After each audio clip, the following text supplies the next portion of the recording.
we have theaters here where you can get beer. We have theaters here where you don't sit in the normal theater Well, recliner. I think it's just evolved over time, especially when you come from theater, and it had to, because cinema.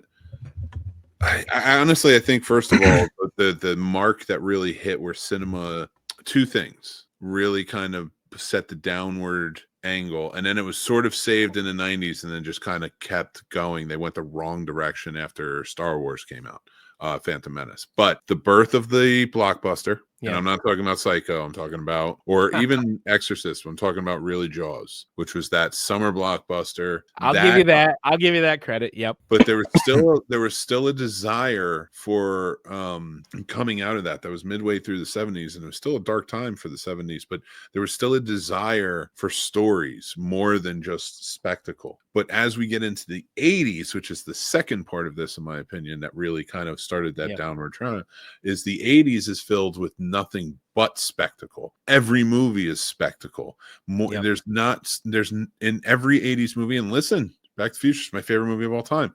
I'm not shitting on 80s movies.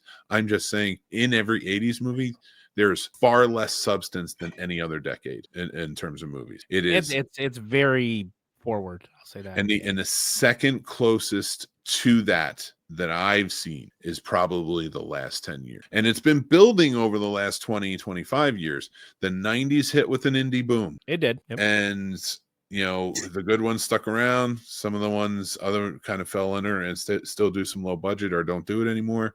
But after Phantom Menace came out, that 90s, because 99 is still, in my opinion, one of the best years of movies ever. It was good. Yeah. It was just banger after banger. Every movie was coming out, because like you think about the 80s, and the 80s is filled with a lot of. I love the 80s, but it's filled with a lot of trash. Oh man, well, there's trash. Forget about the VHS boom and some of the stuff that came out in the 80s. People forget about that. But like I said, there's no real depth to it either. But if you think about some of the movies that came out in just 1999, Blair Witch Project, which any of these movies I name, whenever you personally think about them, they were at least influential. Eyes Wide Shut, Fight American Club, Beauty, right? American Beauty, Deep Blue Sea, Man on the Moon. Like this is.